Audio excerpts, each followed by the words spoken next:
invitación. No sé si apagamos los luces para ver mejor Gracias. Esta es una presentación donde la imagen es bastante importante. Uno cuando empieza a hacer el PowerPoint para una presentación, piensa un poco qué es lo que le pide el tema, ¿no? Cómo la va a armar. Y entonces me di cuenta que el tema que estaba proponiendo, Street Art, arquitectura como lienzo, tenía implícito un cuestionamiento, ¿no?, a la aplicación de las artes visuales sobre otro arte, la arquitectura. Y que al estar poniendo yo mi título sobre esa imagen, estaba introduciendo una tercera capa de superposición, lo cual me hizo un poco cuestionarme qué era lo que debía ser, y decidí empezar con un cierto grado de coherencia, por lo menos, para no superponer más capas. Bueno, este proyecto, esta pequeña investigación, Street Art, arquitectura como lienzo, forma parte de una investigación más amplia que se llama Observatorio y Crítica, temas de la cultura arquitectónica en la esfera pública. Este proyecto mayor reconoce que estamos en un tiempo de observatorios, de cambios en las sociedades, en las ciudades, en los territorios, donde desde las distintas disciplinas se observan estos cambios y se toma el observatorio como un estado de preparación conceptual que permite reflexionar sobre nuevos estadios posibles e intervenir en la evolución de los mismos. Desde la historia de la arquitectura también nos planteamos ese observatorio sobre conflictos que surgen en la ciudad y en el territorio.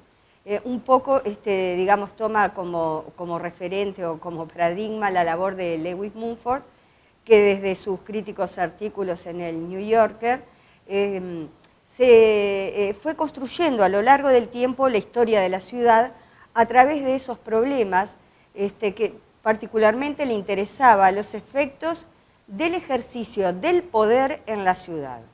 O sea, hay temas que cobran interés público, que atañen a nuestra disciplina y sobre los cuales las autoridades que rigen, digamos, las ordenanzas de la arquitectura y reglamentan la ciudad, tienen que tomar, y el territorio también, ¿no?, tienen que tomar decisiones en las cuales se juega una parte importante del patrimonio y de la identidad urbana. Entonces nos planteamos, bueno, ¿por qué algunos temas de nuestra disciplina cobran interés público? ¿A quién le importa la ciudad? Un poco una frase que había pergeñado Mariano Arana en una publicación, ¿a quién le importa la ciudad, no?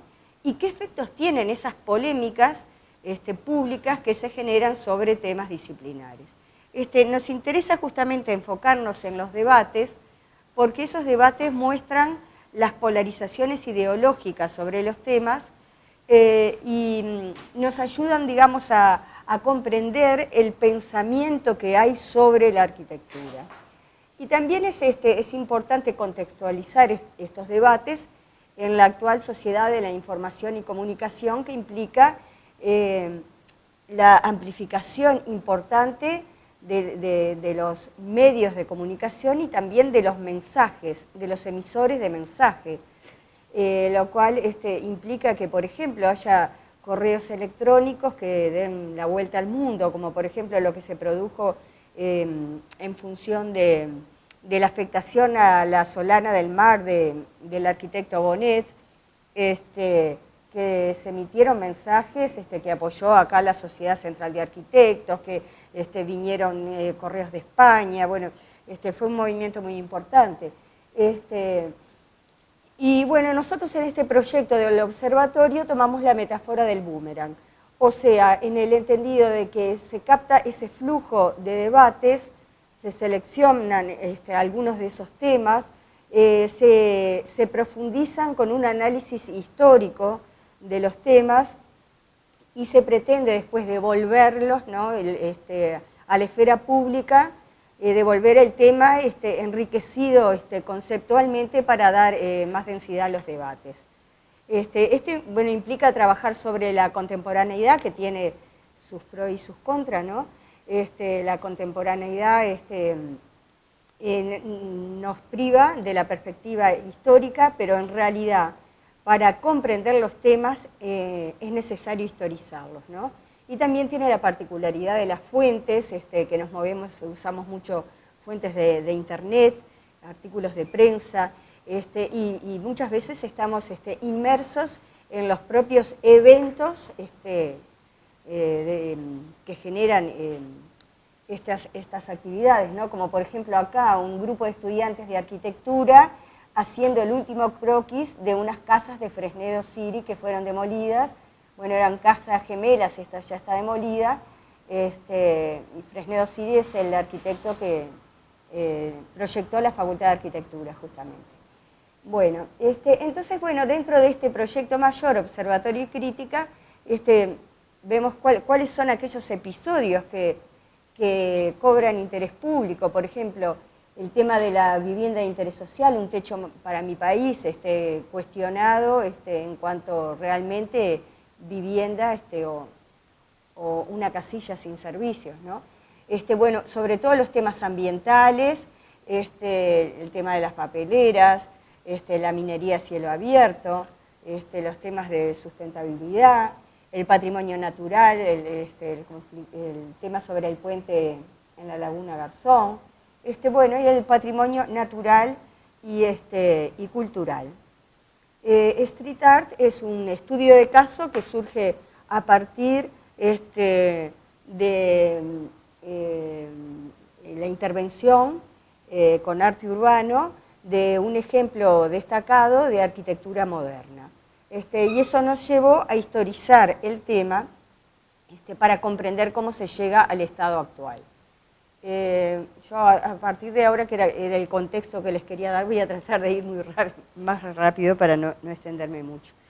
En términos generales podemos decir que el incorporar las artes visuales a los ámbitos donde se desarrolla la vida del hombre ha sido una necesidad que se ve de forma germinal en las cuevas de Altamira, ¿no? Pero que ha tenido casos realmente cúlmines, ¿no? Como los frescos de Miguel Ángel en la Capilla Sixtina, o la Casa Batlló de Gaudí, los murales de O'Gorman en la Biblioteca Central de la Universidad de México. Pero actualmente en las ciudades se vive un fenómeno que impacta la imagen de las ciudades, que es la emergencia del street art, ¿no? Como intervención que hace presencia en el espacio público y que se considera como autónoma de la arquitectura, ¿no?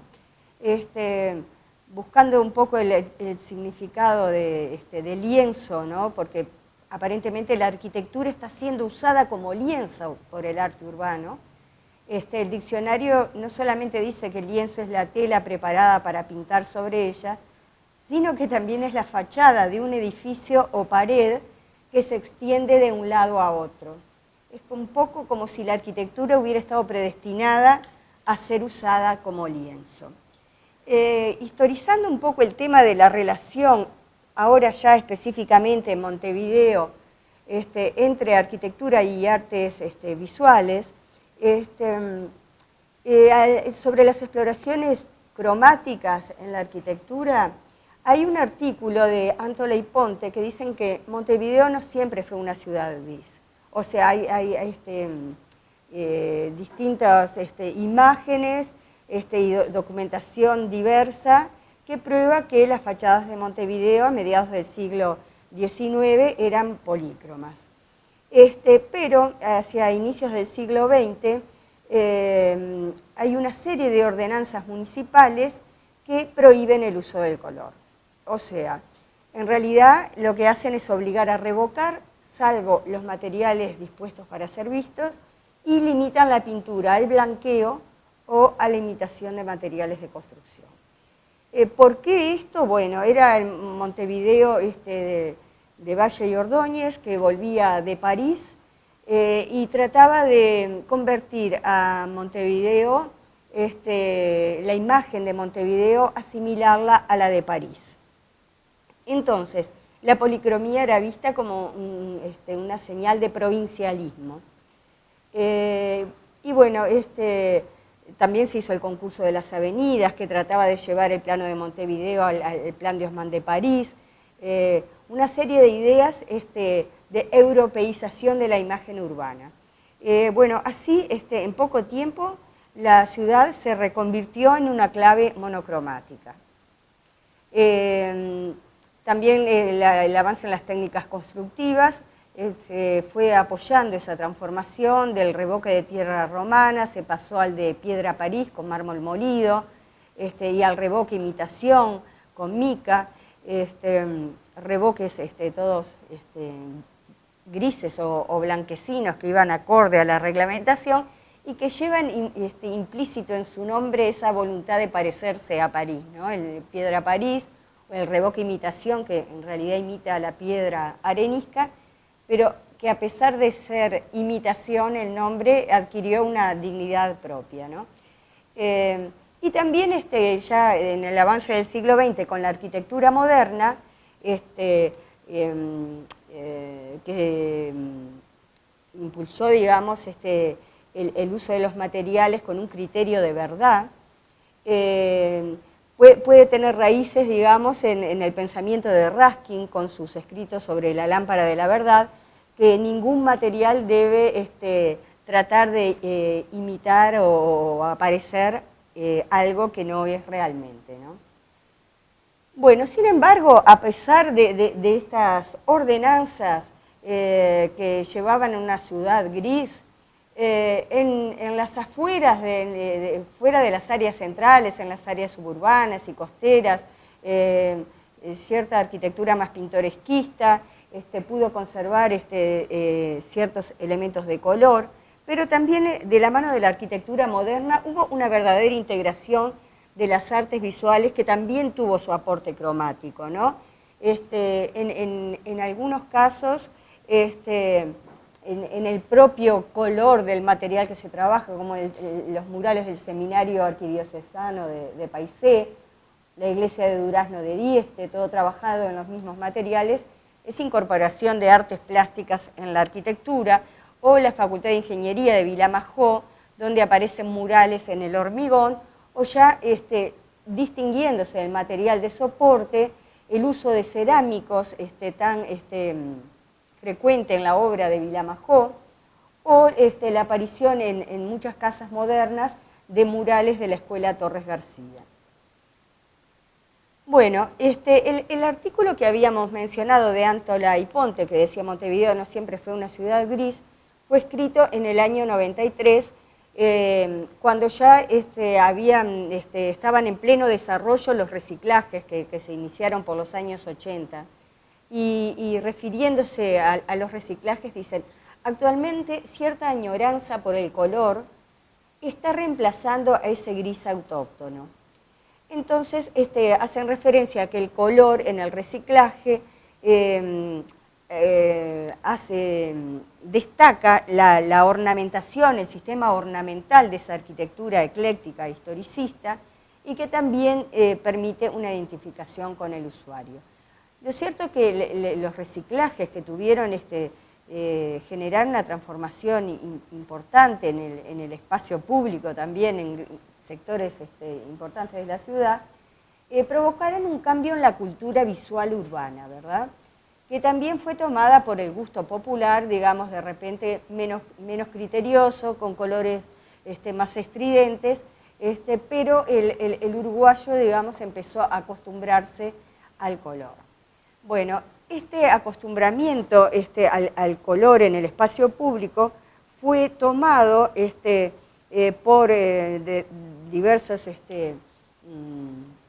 fundamentalmente por la Escuela Nacional de Bellas Artes, ¿no? Aunque han participado también otros artistas independientes, para generar una serie de intervenciones que las vamos a nombrar rápidamente para ver cómo del reciclaje llegamos al estatus actual del arte urbano. Bueno, el primer ejemplo es en la calle Emilio Reus. Todo esto es el barrio Reus al Norte, que fue un emprendimiento de especulación inmobiliaria para sectores de población de ingresos bajos y medios, de 1888, que es un conjunto unitario, aunque hay más de 40 y pico de tipologías, genera una pieza urbana reconocible, ¿no? Entonces, la Escuela Nacional de Bellas Artes, en el año 92, hizo una intervención en estas que le llaman las calles privadas, porque son más angostas, no son privadas, dan un ambiente, digamos, más íntimo. Y entonces, sobre estas construcciones de 2 pisos, con cierta dignidad constructiva, de arcos de medio punto, pilastras almohadilladas, realizan una intervención cromática que parte de criterios que usaba el reciclaje, ¿no? O sea, se reconocen los elementos ornamentales y estructurales y se diferencian en color sobre un fondo. Ahora, se van introduciendo después una serie de sutilezas de diferenciaciones, por ejemplo, en los zócalos, en las puertas a cuarterones, que van generando una multiplicidad que hace perder la idea de conjunto, ¿no?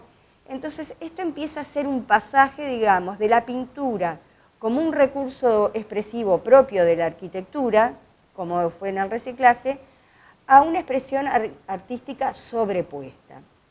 Bueno, el Instituto Escuela Nacional de Bellas Artes promovió y llevó a cabo esta intervención con acuerdo de los vecinos bajo un principio de democratización del arte, ¿no? La idea de llevar el arte al espacio público, de sacarlo de los museos, para promover una sensibilización estética en un espectro más amplio de la población.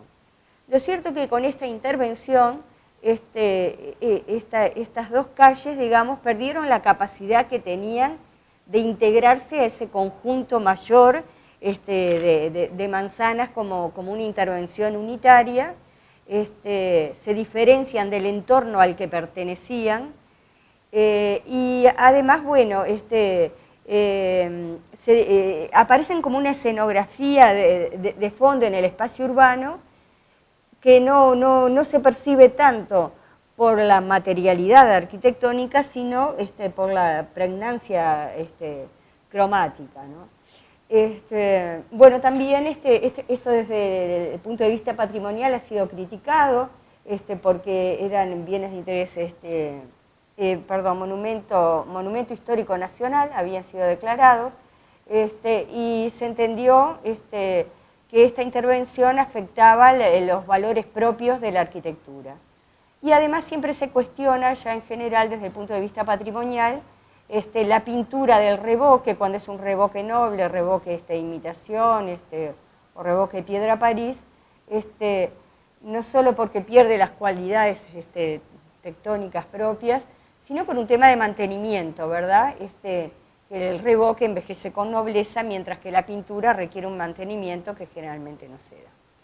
El segundo caso, bastante diferente, se desarrolló en San Gregorio de Polanco, que es una población que queda en el departamento de Tacuarembó, junto al Río Negro, que es fundamentalmente un balneario con un turismo local y regional. Es un pueblo que se dedica fundamentalmente a la pesca artesanal, pero que tiene cierto desarrollo turístico en verano. Y bueno, hubo una propuesta, una iniciativa en busca de planes de desarrollo local, de imitar a un poblado español, Escariche, que pasó a ser conocido como el pueblo de las Pintadas, después que se hicieron intervenciones pictóricas en las fachadas de los edificios. Así que se generó un movimiento muy importante desde las autoridades locales de San Gregorio, en acuerdo con los vecinos, un movimiento de artistas, pero de artistas muy destacados del ámbito nacional, Invernizzi, Clever Lara, Dumas Oroño, etc. Y bueno, en la Escuela de Bellas Artes, que no se pierde una, estuvo presente también. Y bueno, se hizo una intervención muy importante. pintando las fachadas de dos calles, la del acceso al pueblo hasta la plaza y de la plaza hasta la playa. Estas intervenciones en particular son del taller Clever Lara, creo que son las más relevantes, ¿no?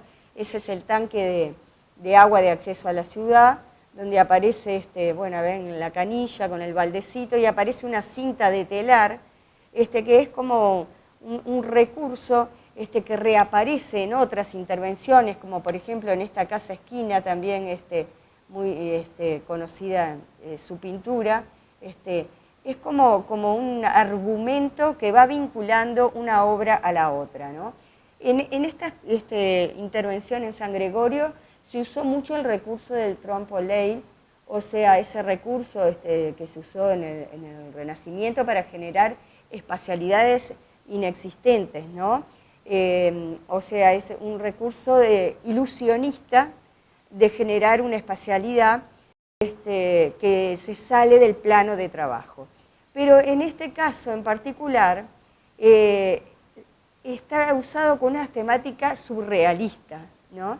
Que si quisiéramos ponerlo a prueba del criterio de verdad de Ruskin, Ruskin decía en la lámpara de la verdad, que la pintura reconocida como tal no es mentira. Entonces, la temática surrealista en cuanto a escala, los objetos seleccionados, hacen que ese paisaje imaginario se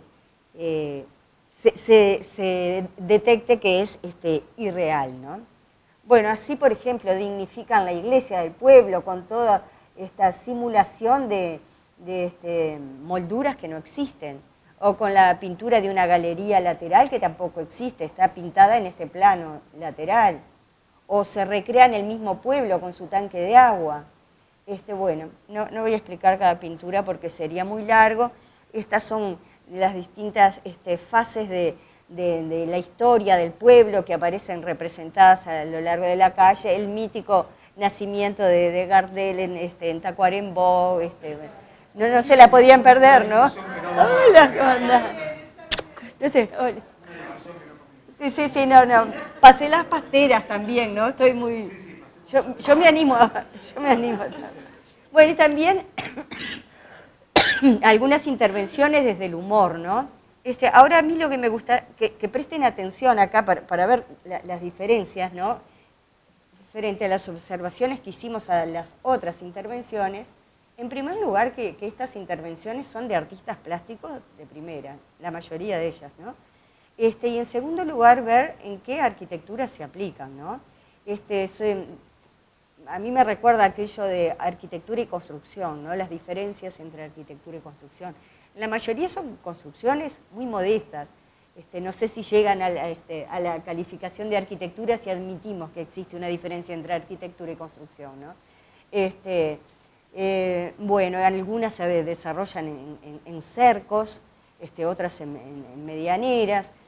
Bueno, lo cierto que esta pintada convirtió a San Gregorio en el primer museo abierto de Artes Visuales de América Latina, que impactó la vida de San Gregorio, transformó a través del turismo, transformó el comercio, el mercado inmobiliario, y generó un impacto muy importante en el pueblo, ¿no? Bueno, conmemoraron los 20 años de la intervención con la pintura de una alfombra de 150 metros, pero lo importante es que durante ese tiempo se siguieron haciendo intervenciones.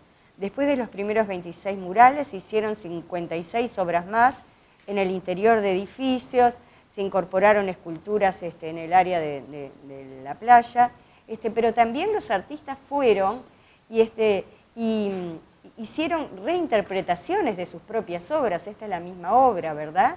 Hicieron mantenimientos, recreaciones, reinterpretaciones, y en algunos casos hasta se hizo sustituciones. O sea que en este caso ha habido un cuidado en el mantener ese museo abierto. Y bueno, vemos que salvo en algunos casos donde la arquitectura tiene cierta dignidad propia, ¿no? Y ahí hay una franca interferencia entre el street art y la arquitectura, En los otros casos, elementos que pueden considerarse residuales, como una medianera, un container o un cerco, cobran protagonismo y puede decirse que resultan dignificados. Bueno, el siguiente caso fue la intervención en el grupo número 5 de Casas Económicas, Rosselli Rius, que integra la historiografía de la arquitectura nacional por dos motivos. Uno, porque responde a un emprendimiento con finalidad filantrópica, no especulativa, destinada al alquiler a bajo precio para obreros, y también porque responde a una serie de conjuntos en los cuales se experimentó un sistema constructivo liviano muy adelantado en la época, en 1910, aunque en realidad fracasó ese sistema y que fue el último de esos conjuntos, es más el sistema constructivo tradicional. Bueno, acá la intervención se planteó en un acuerdo entre la Intendencia de Montevideo y la Escuela Nacional de Bellas Artes. Llama un poco la atención porque el bien no tiene el estatus de monumento histórico nacional, sino un estatus menor, que es el de bien de interés departamental, ¿no? El bien de interés departamental está en custodia, digamos, de la Intendencia, ¿no? Entonces sorprende un poco que la Intendencia, que tiene a su cargo la protección o la vigilancia de este bien, autorice una intervención de este carácter, ¿no? Desde el lado de la Escuela Nacional de Bellas Artes, la intervención formó parte de una actividad de extensión, o sea que fue una actividad curricular que se hizo sobre la base de proyectos realizados por los estudiantes, eligiéndose los de más sencilla ejecución, ¿no? Bueno, este era un conjunto que menor, abarca más o menos media manzana, muy sobrio, de 2 pisos, aunque ya con un lenguaje mucho más austero que el que vimos anteriormente del Reus.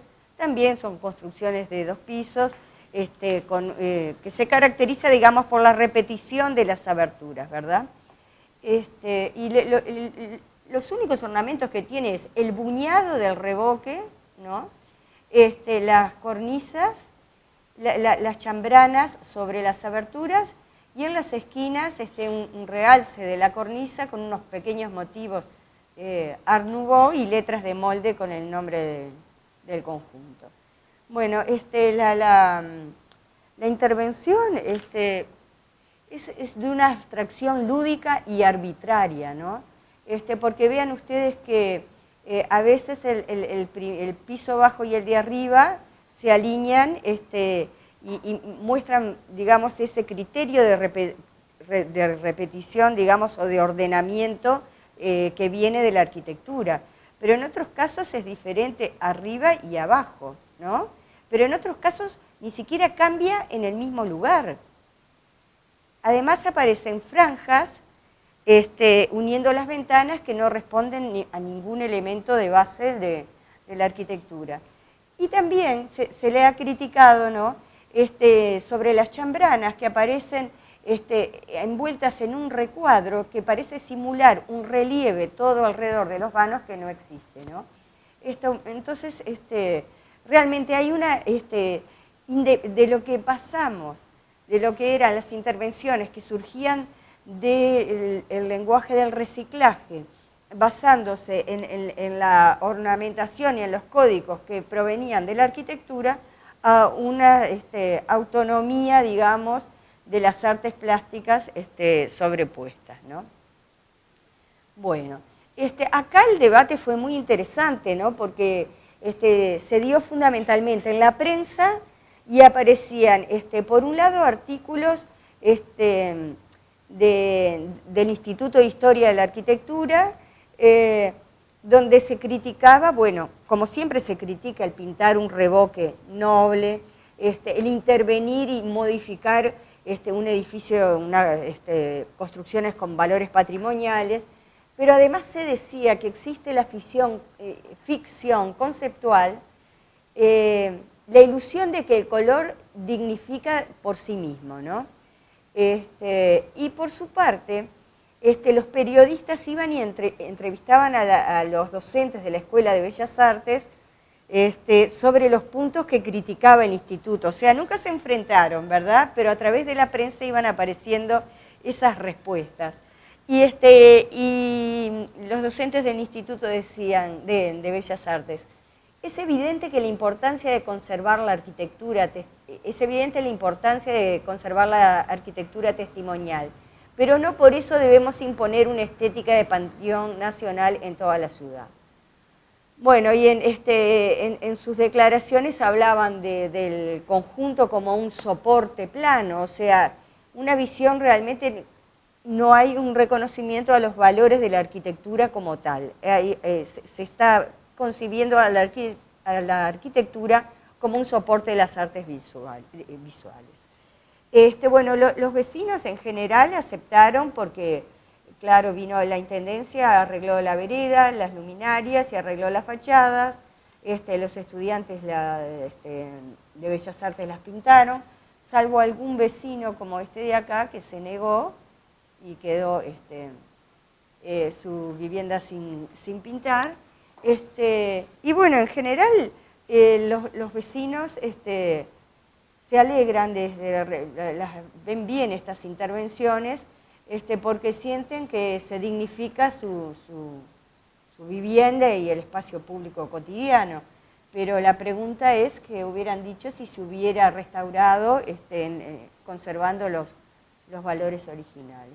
Bueno, y el último caso, que fue un poco el detonante que me hizo historizar todo esto para ver cómo llegamos al estatus actual, fue la intervención en el Liceo Zorrilla, un edificio realizado por concurso, en un momento de cambio en la arquitectura para la educación, que responde a la arquitectura moderna, un juego volumétrico muy interesante, que además está en una manzana que da en proa al Boulevard España y que muy inteligentemente se ubica en paralelo a Boulevard España, como para tener una irrupción y una participación. Bueno, yo tendría que haber referido a esto. El liceo estaba, digamos, bastante enchastrado, tiene un basamento pétreo que estaba lleno de afiches y lleno de grafitis, y bueno, se estaba haciendo trabajos de limpieza de cara del liceo, y bueno, pasaba que de día lo limpiaban y de noche aparecían los grafitis, ¿no? Habían conservado un mural que los grafiteros habían respetado, yo creo que era no estoy segura, habían decidido conservarlo porque los grafiteros lo respetaban. Entonces, la curva es la biblioteca y este prisma es la caja de escalera. Entonces estaba un artista chileno dando talleres de arte urbano y le pide al director para hacer estos murales en la proa. Y bueno, el director lo autorizó y después que los vio se entusiasmó, se le ocurrió que la forma de que no vandalizaran el liceo era recurrir a los códigos de los grafiteros y llenar todo el liceo de pinturas de arte urbano, ¿verdad? Pidió autorización al Consejo de Enseñanza y se lo autorizaron, y es más, nos preocupa el hecho de que el Consejo Nacional de Educación haya dicho la posibilidad de repetir esta intervención en otros liceos, ¿no? Evidentemente acá aparecen discursos superpuestos, ¿no? El caso también es diferente porque este edificio moderno está concebido desde la volumetría y no es un soporte plano, ¿no? Entonces, de lo que era el juego sabio y magnífico de los volúmenes reunidos bajo la luz, pasamos a una galería de imágenes en que los pilares hacen de marcos, ¿no? También hay una oposición entre lo tridimensional del soporte, lo bidimensional de la intervención, lo que era la naturaleza de los materiales, lo que es la adherencia de pigmentos. Y bueno, y todas estas pinturas tienen una carga simbólica, Platón con el dodecaedro de la sabiduría, el dragón oriental, símbolo de la protección, con la lámpara que ilumina el camino al conocimiento. Pero sin duda lo que genera mayor impacto es la intervención sobre el plano de del alero sobre el acceso, donde toda esta pureza, este juego de volúmenes tan interesante, en que el único elemento figurativo, que era esta placa escultórica, ponía en valor lo abstracto y lo geométrico del edificio, aparecen estos dos personajes, Aristóteles y el dragón, absolutamente indiferentes, ¿no?, a esa placa escultórica y haciendo perder valor ese juego entre la abstracción y lo figurativo, ¿no? También importa un poco, a ver, los que intervienen en el debate, ¿no? Los estudiantes en realidad más bien como que se identifican más con esto que con tener el edificio todo pegotineado, ¿no? Los vecinos dicen que no les parece adecuado para un edificio de enseñanza, o sea, hay una valoración no desde la estética, sino desde la ética.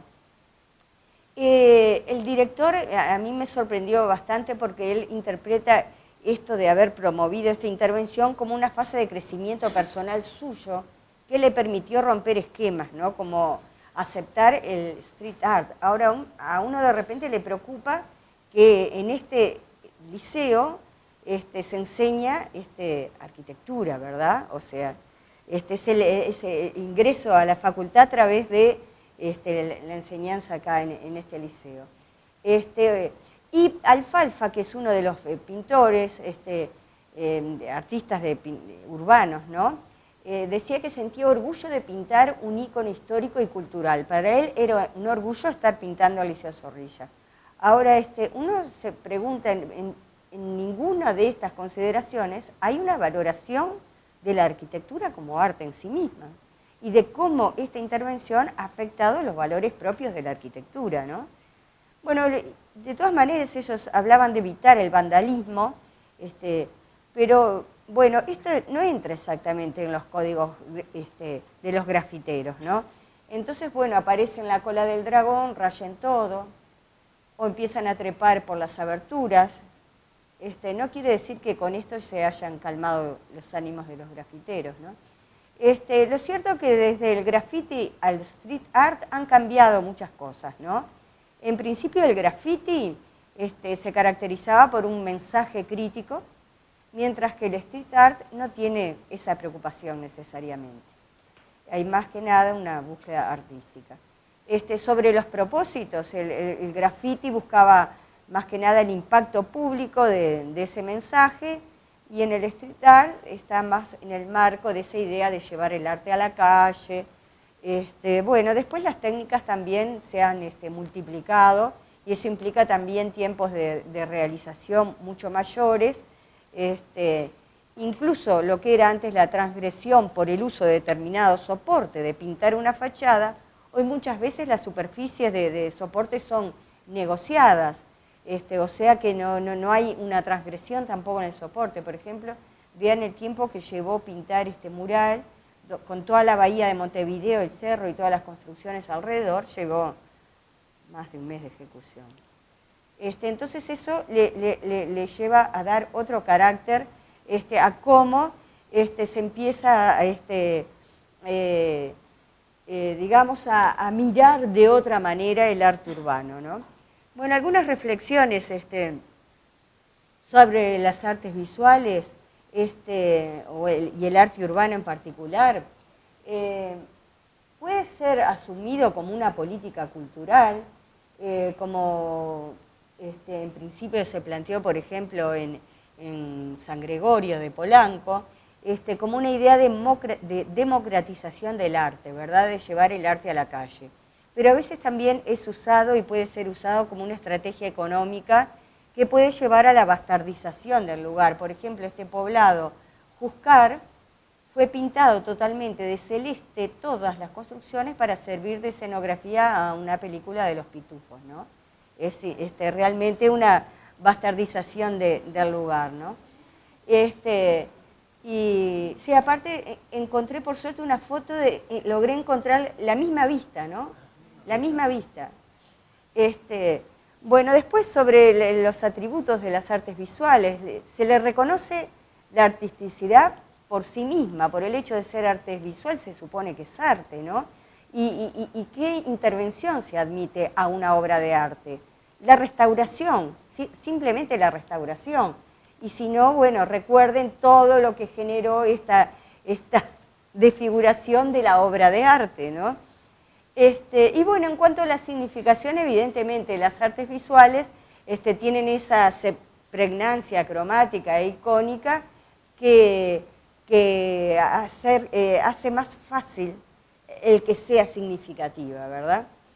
Bueno, respecto a la arquitectura, a todos los valores que puede tener el arte visual como patrimonio cultural, histórico, testimonial, artístico, de significación, tiene una connotación particular que es el valor de uso que tiene la arquitectura. Y quizás sea ese valor de uso el que hace que cueste comprender como una obra de arte. Mellado dice, existe dificultad para reconocer la obra de arte.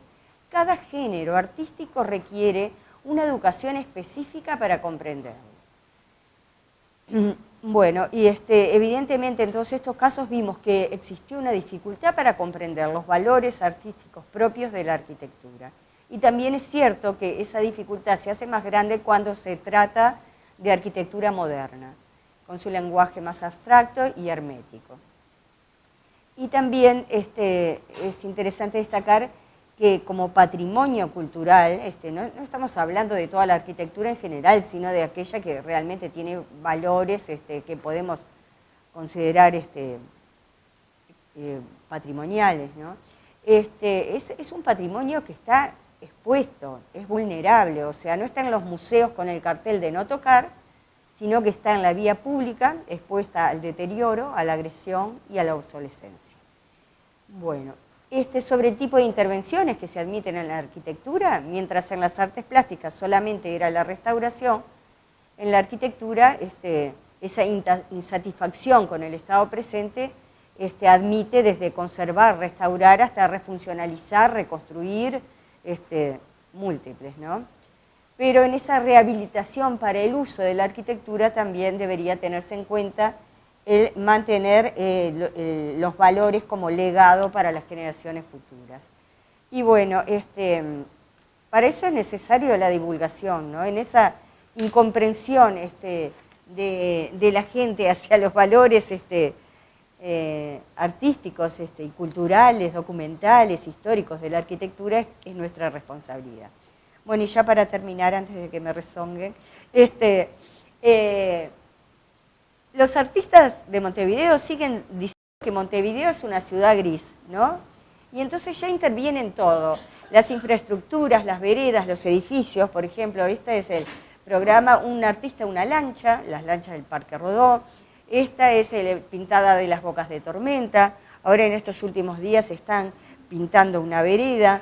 Entonces uno se pregunta, ¿no?, si existe realmente una valoración entre lo que puede ser muy atractivo como una aparición sorpresiva del arte en el espacio público a lo que puede ser la saturación visual, ¿no? Y de ahí que la idea es un poco el desafío a la creatividad que implica el poder respetar una obra de valor patrimonial y también el poder dar lugar a las expresiones contemporáneas del arte, ¿no? Un ejemplo de eso es el Centro Cultural de España, que hace concursos para artistas, ¿verdad? Y hacen intervenciones efímeras en la fachada. Todas estas son intervenciones efímeras en la misma fachada. Bueno, dejo por acá.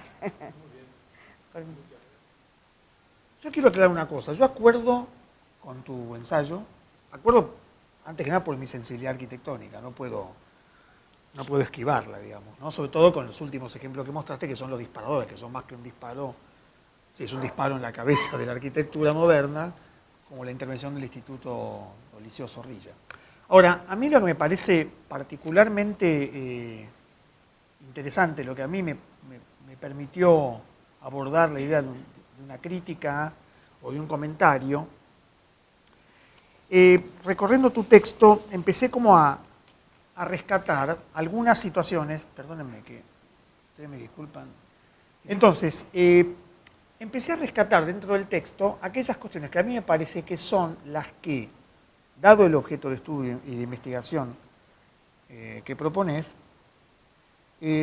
las pone en un marco particular, que yo definiría dos ejes, el eje del patrimonialista y el eje de la autonomía de la arquitectura.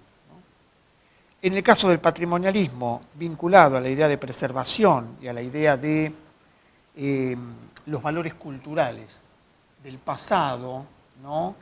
y la calificación, ¿no? o el juzgamiento que se hace en el presente de esos valores como perdurables, y desde el punto de vista de la arquitectura como autónoma, que es una gran discusión que atravesó toda la modernidad y que eclosionó nuevamente en la tardomodernidad, posmodernidad, o como la queramos llamar, según las escuelas de pensamiento, y que no ha terminado aún, digamos. Si un dato de la arquitectura moderna fue su presunción de autonomía, un dato de las críticas y de las revueltas contra la modernidad ha sido el cuestionamiento de esa autonomía. Entonces, dado estos dos ejes, por un lado quería hacer un breve pasaje por cosas que vos mencionaste, pero mirándolas desde un lado quizás más como un abogado del diablo de la propia posición del arquitecto, del urbanista, frente a este tipo de ejemplos, ¿no? Digamos, la idea de descalificación que está presente en el trabajo, después voy a discutir un poco el término pintura y arte pictórico en este caso, pero en los ejemplos, en los ejemplos históricos, la Capilla Sixtina es un ejemplo paradigmático de un gesto de descalificación de la arquitectura por parte nada menos de un monstruo genial de las artes visuales como es Miguel Ángel.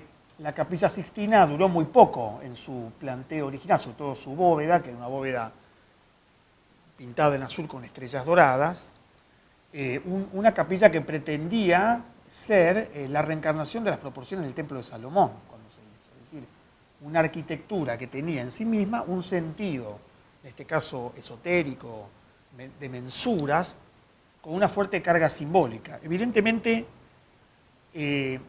uno podría mirar la acción de Michelangelo, más allá de que es muy difícil de mirar la Capilla Sixtina de Miguel Ángel por afuera de la Capilla Sixtina de Miguel Ángel, pero uno podría poner en tela de juicio el efecto descalificador que hace de la pintura de Miguel Ángel, que particularmente recrea una arquitectura inexistente, con lo cual se vuelve a unir una división que habías hecho en tu observación, donde en realidad no está revelando nada que exista ahí, sino que está inventando una cosa que no existe, y en una violación bastante, digamos, determinista de los principios y de la regulación de proporciones de arquitectura de este objeto.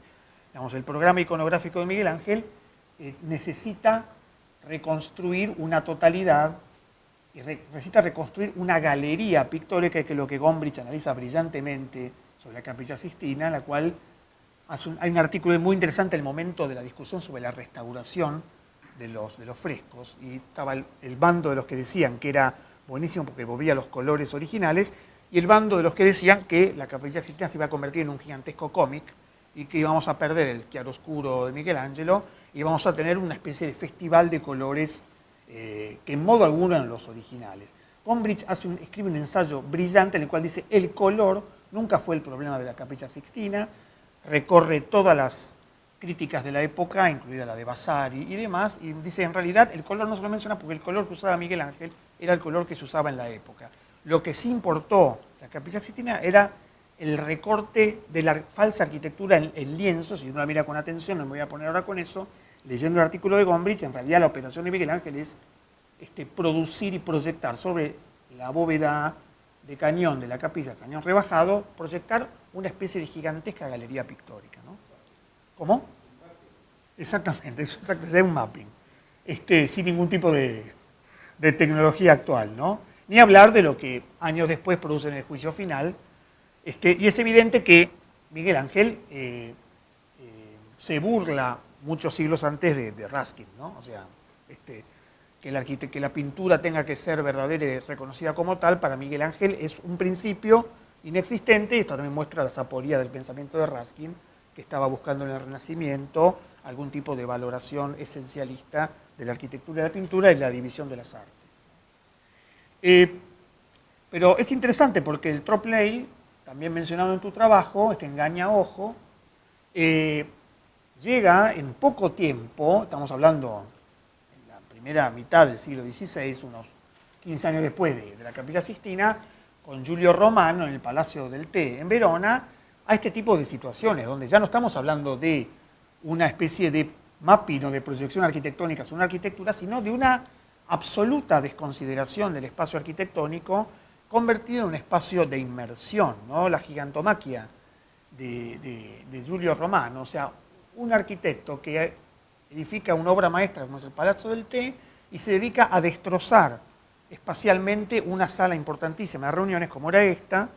Quiero recordar un poco, la deben conocer claramente, pero recordar un poco el nivel de desconocimiento y descalificación de la potencialidad del espacio arquitectónico desde algo que para mí ya no se puede inscribir en una arte pictórica superpuesta a la arquitectura, sino en una resignificación absoluta de la experiencia y que se conecta un poco con lo que teóricos como Oliver Grau ha analizado en la historia de la visualidad entre la pared como pantalla, ¿sí? Y la concavidad como inmersión. Digamos que Altamira acá mencionado, yo discuto hoy que Altamira sea arquitectura y discuto que las pinturas de Altamira sean pintura, porque no sabemos qué son en realidad, pero sí es interesante en la lectura de Grau ver cómo la inmersión es cada tanto detenida o reemplazada por la parietalización de la intervención pictórica. El ejemplo interesantísimo que da Grau es el momento de los panoramas de fines del siglo XIX, donde se había logrado una inmersión 360 grados, es degollada por el cine. Y el cine es una pantallita de 3 metros por 3 metros en aquella época, con mucha suerte, y la gente mirando planarmente una situación. Una nueva tecnología, en realidad, podríamos mirarlo evolucionísticamente, retrasa una inmersión 360 que se está recuperando hoy día y no sabemos si va a tener éxito esta tercera reencarnación del 3D, que no lo sabemos. Sí.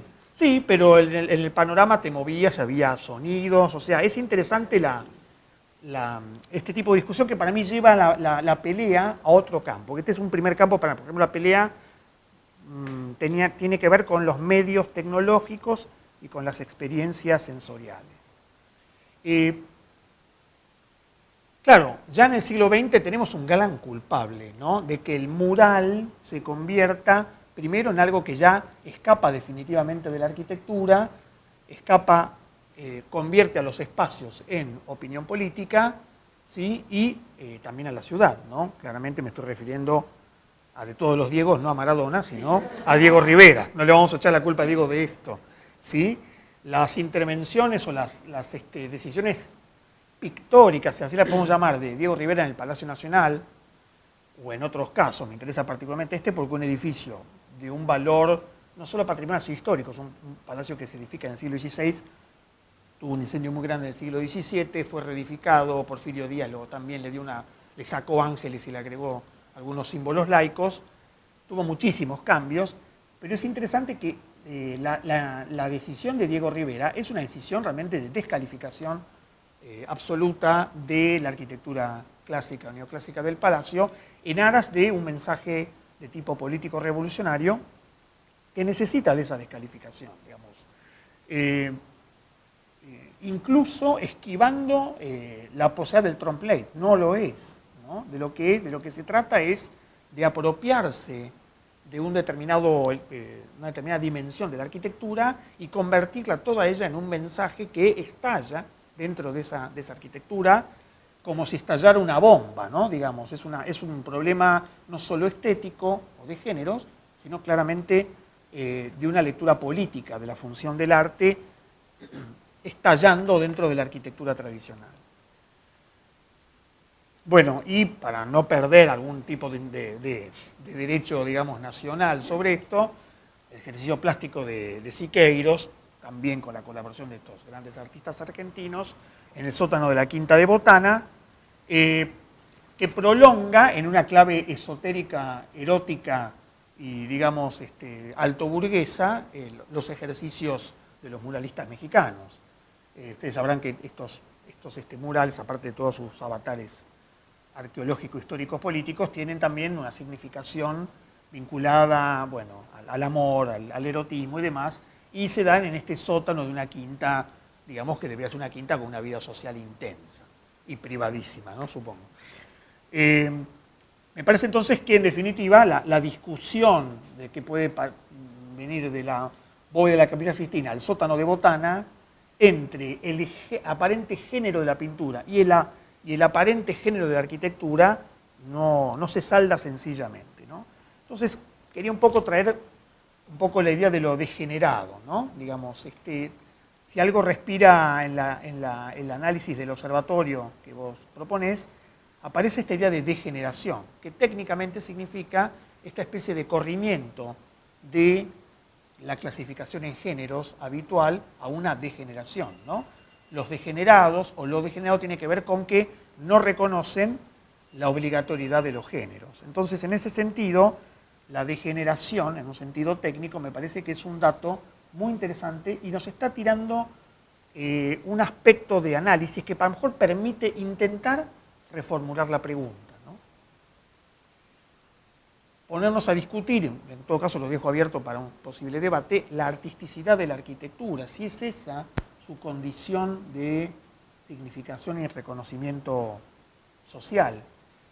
Y también podríamos discutir la arquitectonicidad de la pintura, porque en definitiva en algún momento estas dos dimensiones, en algún momento del Renacimiento o del Barroco, fueron vistas como sinérgicas. De lo que se trata para mí, concretamente, yo diría que lo que propongo en mi comentario es tomar este mismo análisis y cambiarlo de enfoque, ¿no? Poner a jugar otras categorías. Claramente, la idea sería poner el problema de las significaciones antes que el de los géneros. O sea, la discusión entre géneros, me parece que para este tipo de problemáticas muy contemporáneas, es una discusión que no puede tener una solución fácil, ni siquiera elegante. Me parece que el problema de las significaciones nos pone frente a la problemática que desde los 60 estamos viviendo en términos arquitectónicos, pero sobre todo urbanos y evidentemente sociales. Para poner fechas de cosas ilustres, ¿no? El famoso pato de Martin Maurer, que era simplemente un señor que tenía un criadero de pollos. En 1934 decide que su venta va a mejorar mucho si el edificio tiene forma de pato, y esto hubiera quedado, digamos, en el olvido si no fuera porque lo tomó un gran teórico de la posmodernidad, que es Robert Venturi, ¿no? Pero el edificio ha sido cambiado de lugar, finalmente ya es patrimonio internacional, digamos, es un edificio de madera y estuco. Una curiosidad que, bueno, para aportar algún detalle gracioso, los ojos del pato son dos faroles de Forté, lo cual también es un hermoso ejemplo de resignificación técnico-simbólica, ¿no? Y muy interesante la parte de atrás del pato, ¿no? Es realmente particularmente reveladora.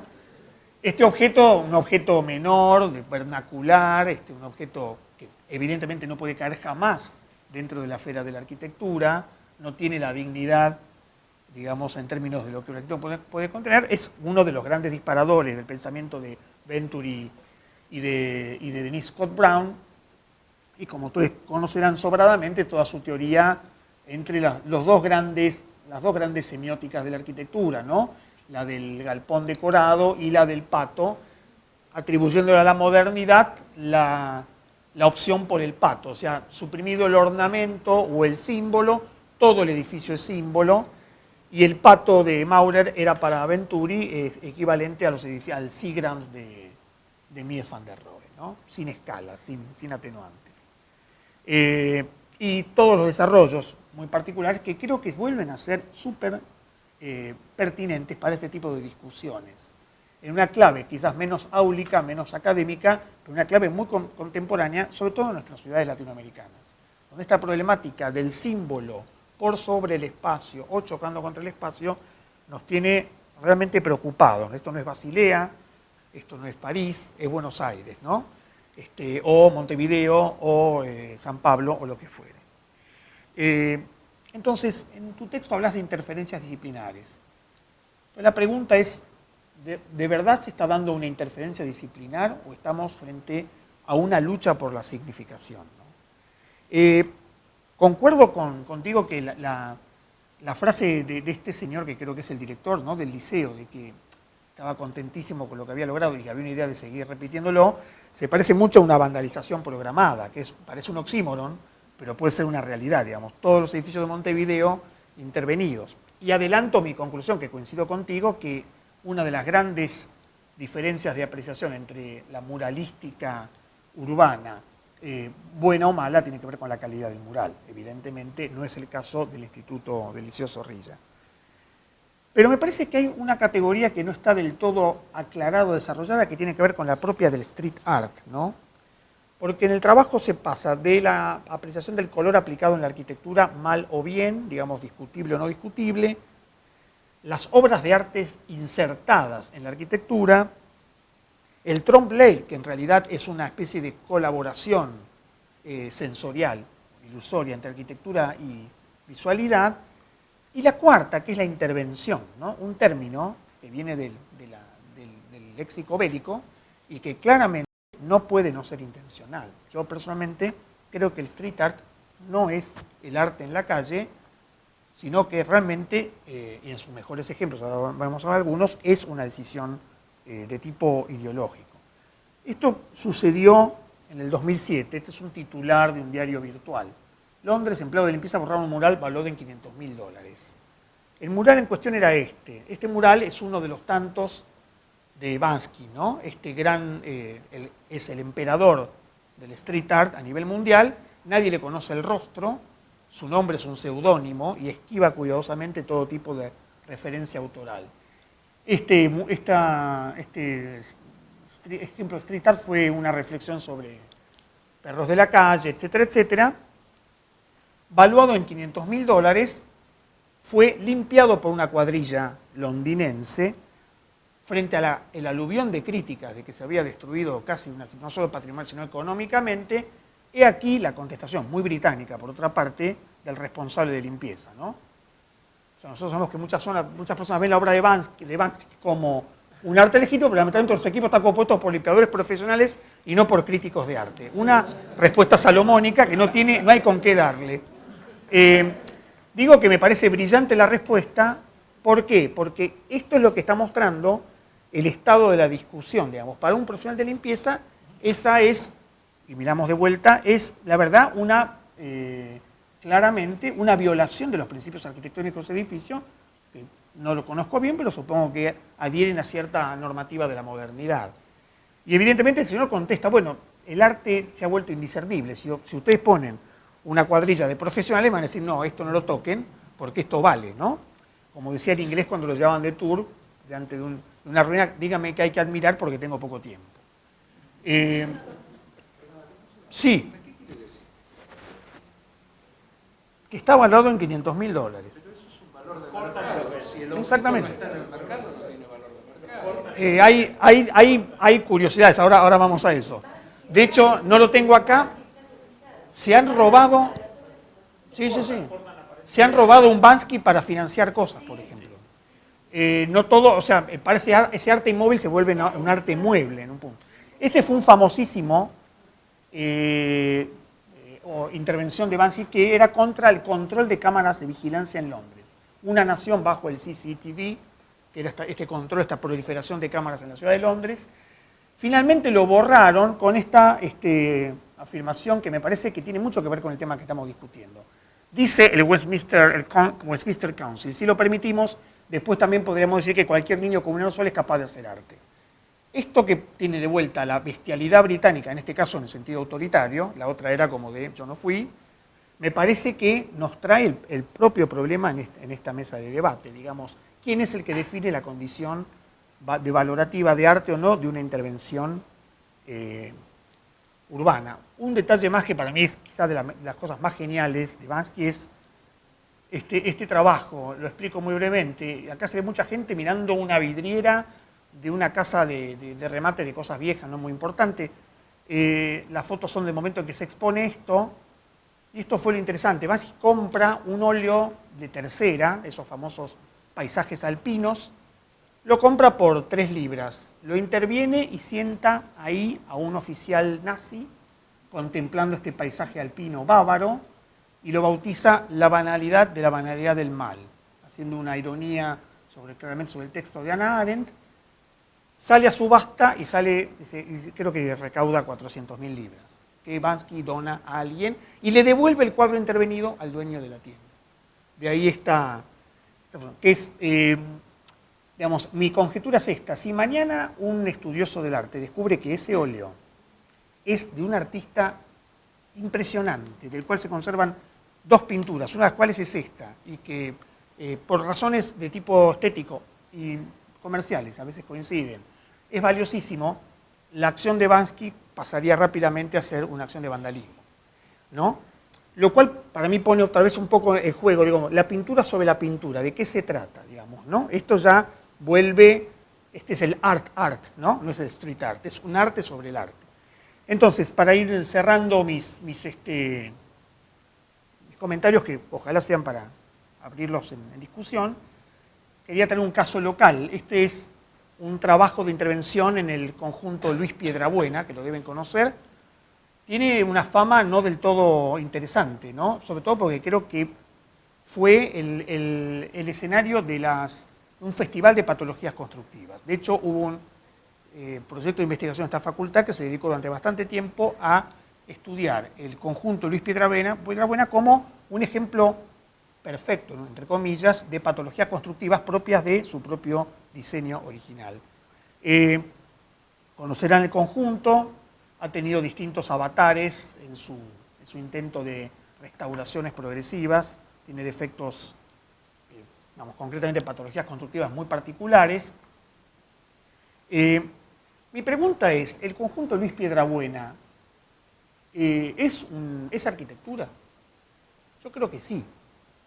Lo que pasa es que el conjunto Luis Piedrabuena es una manera de entender la arquitectura popular que ha sido puesta en tela de juicio de manera muy fuerte, pero es el producto de la enseñanza de la arquitectura de esta casa, ¿no? Es un efecto casi directo, positivo, ¿no? Entonces, ¿qué hacemos con el conjunto Luis Piedrabuena? Lo restauramos para que recupere su condición de edificio de los 70s, entendido como una arquitectura racional, de bajo costo, pero de gran lógica proyectual, o lo que está pasando con Luis Piedrabuena, que tiene que ver, cuando uno mira la planta, empieza a entender también algunas lógicas de su propia inserción. La lectura en maqueta, como cualquier obra moderna, la vuelve más diáfana que la lectura concreta del objeto en su estado real. Esa es una de las tradiciones de la modernidad también.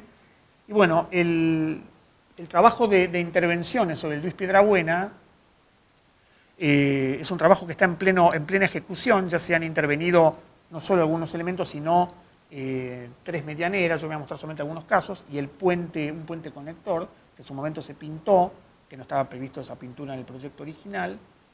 Y acá tenemos las intervenciones que han sido hechas por un colectivo, ahora no hay los nombres, los impulsores son diseñadores gráficos que forman parte de un colectivo llamado Doma. Y me parece muy interesante ver que este trabajo es un trabajo de cooperación entre estos diseñadores artistas y los habitantes del lugar. Digamos, no es un lugar de fácil acceso para hacer este tipo de semejante intervención. Hubo un trabajo de 2 años de negociación y de diálogo interno con los habitantes del conjunto, y estos son algunos de los resultados de las intervenciones, ¿no?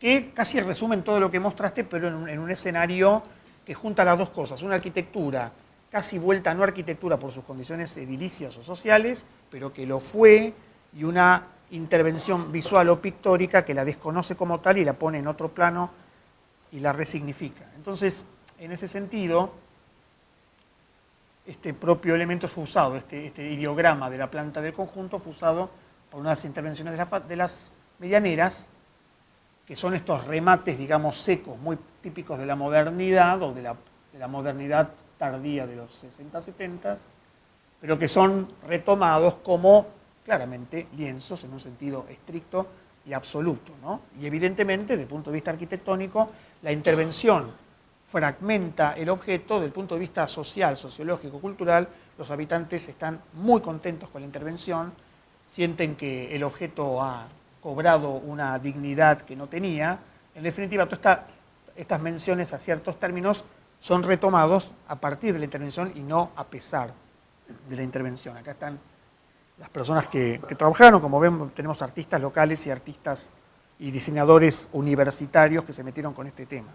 Entonces, para terminar, simplemente quería reproponer la pregunta del principio, es decir, si salimos o nos movemos un momento de la discusión entre el problema patrimonial o el problema de género, si la discusión no es tanto entre arquitectura y pintura, porque creo que la arquitectura está en tela de juicio, y más bien sería el sentido urbano de la arquitectura, y la pintura, me parece que es un modelo que no puede, por ejemplo, abarcar cómodamente a lo que llamamos street art, me parece que la discusión es entre ciudad y símbolos, y esta discusión es una discusión muy vigente, ¿no? Y creo que precisamente esta discusión esencialmente ideológica, y es un problema y es una discusión por la significación y no por los objetos.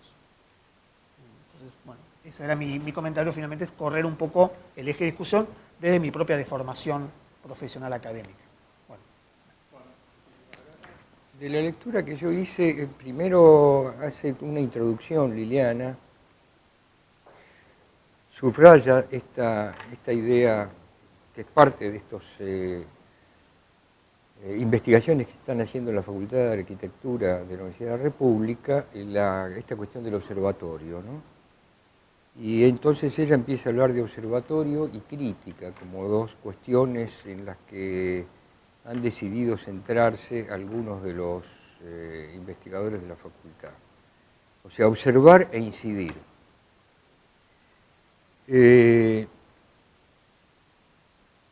Y plantea que, bueno, que está muy, digamos, frecuentada esta idea de los observatorios. Evidentemente estamos viendo observatorio de esto, observatorio de lo otro.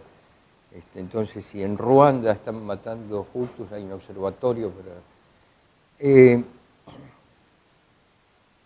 yo estaría por una posición más dinámica. Este observatorio un poco plantea la cosa del que se sienta en un sitio y con o sin catalejo observa y después, bueno, reflexiona, saca.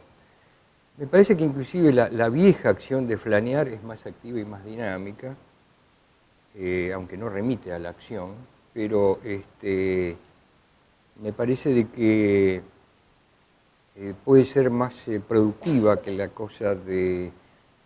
Nunca me gustó mucho esto del observatorio, pero esta es una acotación que hago a que se subrayaba demasiado eso, porque inmediatamente de ahí se pasa a Mumford, donde Mumford observa.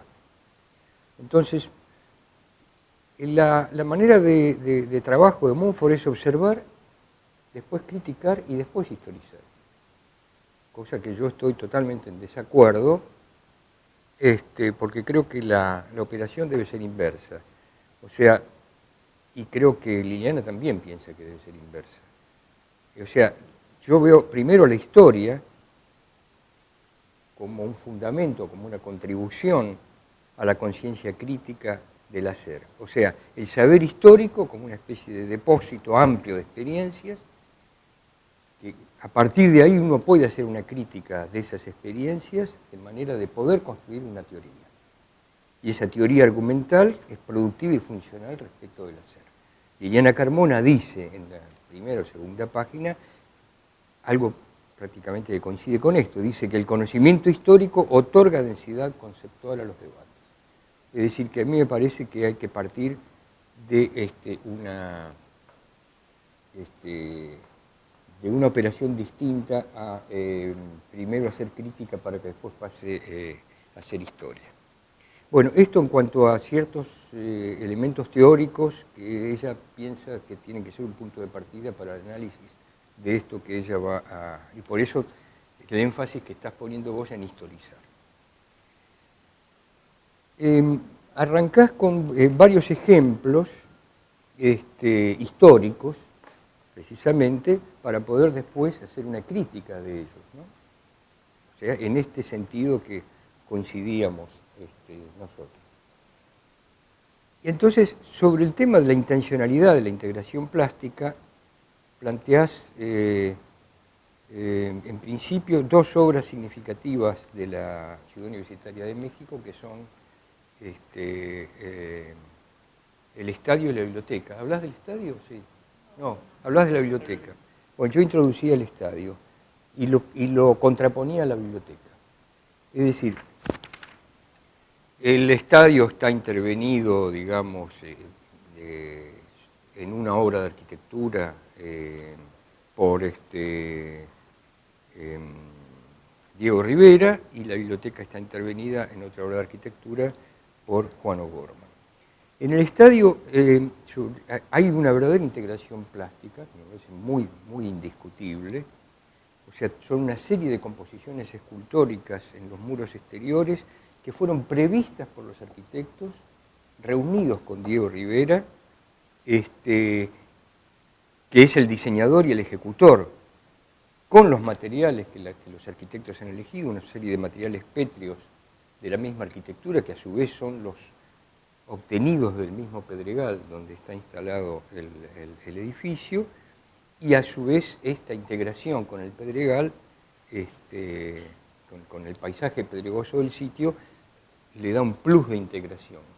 Entonces aparece una integración paisajística, arquitectónica, plástica, bastante interesante. En cambio, en la biblioteca, de fuerte contradicción entre el purismo racionalista abajo y el depósito de libros elevado. Otros lo entierran, otros...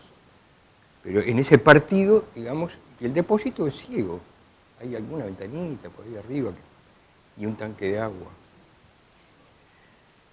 Quiere decir que acá ya estamos entrando para mí en dos ejes de todo este trabajo. Por un lado el tema del arte público y por otro lado el tema de la integración plástica.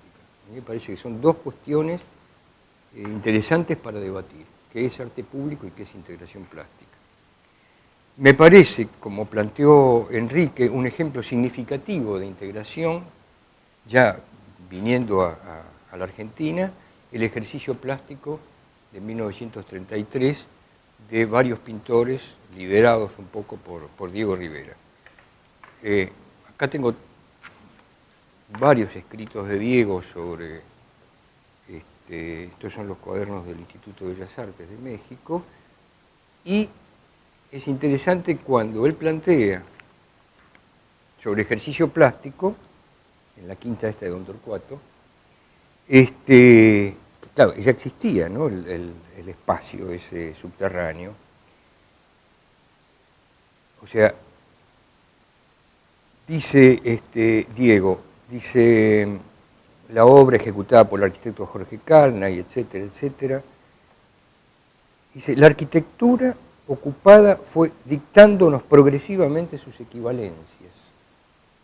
Nuestra convivencia permanente con su geometría nos dio la iniciación, el proceso diario y el reajuste final. Así, nada podía ser bastardo, sino jugo de su propia carne arquitectural, complementación orgánica de su geometría. Dice, y así, y explica todo el proceso, así fabricamos los cimientos de nuestra composición. Es decir que, dice, desentrañando las infinitas correlaciones armónicas de la anatomía arquitectónica correspondiente y de sus unidades facetales, y empieza, es decir, hay un diálogo con la arquitectura muy fuerte, con ese espacio, digamos, con esa forma, con esa geometría espacial. Me parece que seguimos entonces metiéndonos en este tema con algunos ejemplos de la integración plástica. Y se empieza a discutir acá, lo que vos también planteás, la adopción del principio de autonomía, que hizo de la arquitectura un nuevo soporte, que es lo que planteaba también Enrique. En Uruguay, evidentemente, creo que vos también lo citás, ejemplos integradores, o sea, donde de alguna manera la escultura, la arquitectura, la plástica, llamándola así, tiene que ver con la arquitectura, son las cosas de Dieste, de Le Borgne, de Vilamajó, que vos mostraste, ya sea en la facultad o en su propia casa, ¿no? de Vilamajó. Y acá quería hacer un paréntesis porque estas ordenanzas del año 11 y del año 13, donde reformulan la ciudad en clave monocromática, tuvieron, me parece, incidencia en un sector de la ciudad, quizá el más céntrico, porque los suburbios de Montevideo siguieron siempre con la tónica del policromatismo, ¿no? Y ahora empezás a analizar los casos de Reus al Norte, de San Gregorio Polanco, de Rosselli Rius y del Liceo, ¿no? Y bueno, me parece que están muy bien elegidos los ejemplos. Coincido en que ese destaque cromático de los elementos compositivos que se hizo en algunas intervenciones, si lo vemos desde un punto de vista de la integración, es una integración muy discutible. Hay una arquitectura histórica que es bastardizada, usando la palabra de Diego Rivera, que recién citamos. Y en el caso de Reus al Norte, específicamente, hablando de este tipo de intervenciones, se ve que toda esa secuencia ritmada y uniforme de vanos y pilastras se fractura, se cautiza, o sea, inclusive todo lo que sería la continuidad de las cornisas, de las balconadas, se hace totalmente discontinua, se fragmenta, y el conjunto, como vos dijiste, me parece que sí pierde unidad, que se lo puede contrastar con otro caso, que vos hiciste cierta crítica, pero me parece que es superadora. Porque inclusive apelando a esto que empezó con el reciclaje, que decís vos, que es el destaque de algunos elementos constructivos, el destaque a través del cromatismo, se podría haber conservado la unidad del conjunto en Reus al Norte. En San Gregorio de Polanco, ahí sí ya se ve una total autonomía de estas intervenciones de pintura respecto a la arquitectura. No espontánea, programada, evidentemente, y con inclusive firmas notables. O sea que todo este tema de la pintura sobre composiciones arquitectónicas de fachada completa trae, por un lado, la superposición de discursos, o sea, no la integración, sino la superposición de discursos, lo que vos llamás la maleza invasiva. Me parece que en ese sentido yo coincidiría. Que es distinto pintar sobre determinadas composiciones arquitectónicas complejas, o digamos relativamente, que pintar sobre arquitecturas que pueden ser lo que vos mostraste, medianeras, muros ciegos, cercos, donde aparece inmediatamente la provocación del lienzo. O sea, está ahí, digamos, como planteada la provocación para decir, bueno, acá tengo un lienzo. O sea, que no es de tela, es de revoque, pero un poco aparece. Ahora, ¿qué pasa? Que la arquitectura contemporánea, la arquitectura moderna, básicamente, empieza a utilizar esa idea de lienzo, de muro ciego, opaco, puro, libre, como un valor. Entonces intervenir, decir, esto no está para que acá venga, esto ya está hecho, esto es así, esto es blanco. Entonces ahí viene todo otro problema. En esas casas de Rosselli Rius, me parece que se conservó cierto criterio unificador en la continuidad de los zócalos, en la continuidad de las cornisas, en la continuidad de los pretiles, inclusive superiores. En ese sentido me parece algo superador al Reus en cuanto a intervención polémica, pero atenuada, ya no, digamos, tan estridente como esa que habíamos visto. Y llegamos al caso protagonista un poco de todo tu trabajo, que es el Liceo Juan Zorrilla de San Martín, donde ahí se ve otra vez la superposición de discursos mediante alegorías, narraciones, que son incompatibles con ese soporte espacial. Pero aparece un muro ciego, y aparece otra vez un lienzo. O sea, el famoso soporte plano, que es ese que está encima del acceso principal. Pero inclusive pensándolo como lienzo, ya había sido intervenido por Zorrilla. O sea, porque toma todo ese plano y le introduce exactamente en un sitio muy bien pensado ese altorrelieve de una persona que está volando, no sé qué es. No lo recuerdo, no lo vi bien. Pero digamos, es un punto importante, es un punto ahí que está. Y todo esto se hace con el argumento de una intervención antivandálica, que es muy cuestionable. Y muy cuestionable porque decir, bueno, acá que había afiches pegados, generalmente el afiche se pega con engrudo, o con, no sé, con alguna una cosa en base a agua, no usan. Y los grafitis sí son generalmente con el sistema del aerosol. Bueno, hay muchos tipos de grafiti, ¿no? De aplicación, pero el más común fue el aerosol, y hace años que ya existe, para desvandalizar, si lo quería el director, las pinturas antigrafitis. O sea, es un avance tecnológico, son transparentes, que no interfieren con respecto al acabado original, y que permiten la remoción del grafiti con un hidrolavado, simplemente.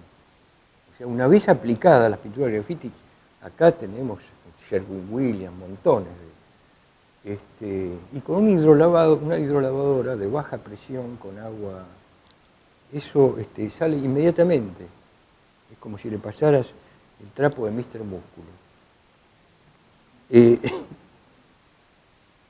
O sea que evidentemente ahí subyace cierta negación del valor histórico, arquitectónico, urbano, estético de ese edificio tan perfectamente implantado. En ese sentido me parece que la polémica, no sé, en el caso de Montevideo, si fue saldada o no, pero parece, por lo que leí, parece que estaba planteada entre la Escuela de Bellas Artes y la Facultad de Arquitectura. Había dos posiciones ahí. Fundamentalmente la polémica está porque la mayor parte de las intervenciones han sido con participación de la Escuela de Bellas Artes, que ha sido integrada a la Universidad de la República, ¿no? Claro. Pertenece a la misma institución que la Facultad de Arquitectura. Bueno, entonces, un poco resumiendo, yo decía, intervenciones pictóricas sobre arquitectura. Yo diría que hay 4, básicamente. O sea, una es la pintura arquitectónica, esa sobre los elementos, ¿no? Trabajando sobre cada elemento. Otra sería el mural, es sobre un muro, evidentemente. Y los murales son narrativos, son alegóricos, son trompe-l'œil, como todos estos que vimos. Otras serían el stencil, generalmente son para mensajes, aunque los murales también, evidentemente, tienen fuertes mensajes. Y el graffiti. El graffiti puede ser por rayado, por dibujado, pero últimamente, básicamente, con la técnica del aerosol. Y el graffiti ha sido, yo diría, históricamente, crítica social y últimamente manifestaciones de tribus urbanas, marcación de territorio. ¿Y cuándo aparece el graffiti? El graffiti aparece en los años 70, mediados, a finales de los 70, en un lugar, en un barrio, en una calle inclusive, de Nueva York. Es un componente de la cultura hip hop. Hablo del graffiti contemporáneo, porque si nos vamos, en el Santo Sepulcro en Jerusalén hay grafitis, todavía están, rayados, lo hicieron los cruzados cuando llegaron. En Pompeya hay montones de grafitis rayados, o sea, grafitis podemos encontrar. Pero el grafiti contemporáneo es uno de los componentes de la cultura hip hop. Es una cultura que surgió como marginal en Harlem y en el sur de Bronx, en Nueva York, entre los latinos y los negros en esa década del 70 y que después ya se difundió a todo el mundo. Y tiene 4 manifestaciones específicas, una oral, una auditiva, una física y una visual. O sea, es una cultura bastante constituida, bastante estructurada. La manifestación oral es la música rap, la auditiva es el turntablism. El turntablism es una manipulación de 2 bandejas de sonido, lo que alguien ha llamado la tabla de la vara electrónica, o el rayado, o sea, intervenir sobre lo ya grabado, que es, inclusive podríamos decir que es una variante popular de lo que era la música concreta. O sea, todo esto es su costado auditivo y que ha tenido interesantes expresiones. La otra, la física, sería el breakdance. Y la visual es el graffiti, como forma de protesta y de marcación de territorio. Entonces, empezamos a hablar de a lo que algunos llaman subcultura, pero en realidad es una cultura que tenemos que tener en cuenta. Y claro, hay gente, está bien, le podemos dar unas de las escaleras de la facultad para que hagan graffiti. Hay gente, pero el graffiti, para que tenga realmente sentido como tal desde esta nueva concepción, es ser absolutamente como ese personaje que no sabe quién es, pero bueno, lo hace con alta, y otros no. O sea, yo tengo toda mi cuadra grafitada, y creo que inclusive el barrio más grafitado creo que es Colegiales, se hizo un estudio acá eso no lo podés parar, no sé cómo. Evidentemente, acá arquitectos, todo, pero yo ahí abriría una cosa, a ver qué pasa con el grafiti. O sea, cómo termina, cómo sigue. Mao Zedong también hacía grafiti, con los Dacibao. Sí, bueno, yo me anoto y me arrepiento, ¿no? Es una posición que tengo en la vida. ¿no? Claro que decir que el trabajo tuyo es bueno, porque has surgido el libro de instrucciones, ¿no? Valoro mucho tu trabajo, ¿sí? Porque parecía que te dabas por todo, pero no es así, es valorable. Y porque toca temas de la ética. Entonces es medio como difícil zafar de la ética en este momento que estamos viviendo. ¿no? En el modernismo no, pero aún así me parece que es como bastante difícil. Por otro lado, creo que al principio vos ponés una frase que a mí un poco me choca, que vos decís Altamira y hablas de Altamira y hablas del acto. Y ahí la pregunta es Altamira. Y aparte, como sos muy joven, no sabés que antes existió las cópias. ¿Las qué? Las cópias. Las cópias. Sí, terminan. Sí. ¿no? Entonces las pinturas esas eran grafitis, no sé cómo eran, pero ¿entendés? Es como que poner la palabra arte ya es un problema de entrada en la primera parte. Pero en fin, eso es un poco lo que me llevó. Por otro lado, hay arquitectura que tenía pintura, ¿no? Estaba la de Rietveld y algunas que son espontáneas, así que ya la historia de la arquitectura pintada. Así que bueno, eso puede ser. Y por el otro lado, yo pensaba en lo que vos decías, pensar en esto, ¿no? Se me ocurrió, anoté esto porque lo sé, entonces lo tengo que anotar. Vos, la observación de Venturi sobre el pasto, sirvió para que Jamenson y Lyotard hicieran fundamento en esto para hablar de la posmodernidad. Y todos el mismo año. Entonces, esto surgió y Jamenson en 1990 y Lyotard en el mismo año, unos años antes, y Greenaway en el vientre de un arquitecto, todos en el mismo año, hacen la exposición de la posmodernidad. Entonces, se acabó la modernidad, dice todos ellos dicen en ese momento, en el 80, hoy dirían otra cosa, una cosa más terrible todavía, pero de todos modos en ese momento se acabó la modernidad. Entonces, recurramos al pasado y modifiquemos. Entonces yo veo esto y digo, bueno, estos no son modos de la posmodernidad. Ahora, son modos de la posmodernidad más o menos, porque hay un acuerdo de partes. ¿Viste? Es que yo me pongo de acuerdo con vos y la pintás. Entonces no hay democracia en lo tuyo, porque las verticales eran muy violentas. ¿Viste? Tipo, yo pinto en amarillo, vos pintás en esto, así que veo mi propiedad, el otro ve su propiedad. Es decir, no es el panel toda la cuadra. Toda la cuadra se pone de acuerdo y contrata a toda la facultad, es una especie muy democrática, ¿no? Entonces, hagan algo. No, sigue existiendo, digamos, la división, digamos, Parcelaria. parcelaria, ¿no? Es parcelaria. Yo esto y esto y esto con este alumno, este alumno, este alumno. Entonces, me gustó mucho el que dijo que no, eso me pareció. bueno, el hijo no la salvó, la salvó. Yo creo que muestra lo inútil de la reacción individual cuando es contraria, ¿no? Claro. Persuasionista aislado.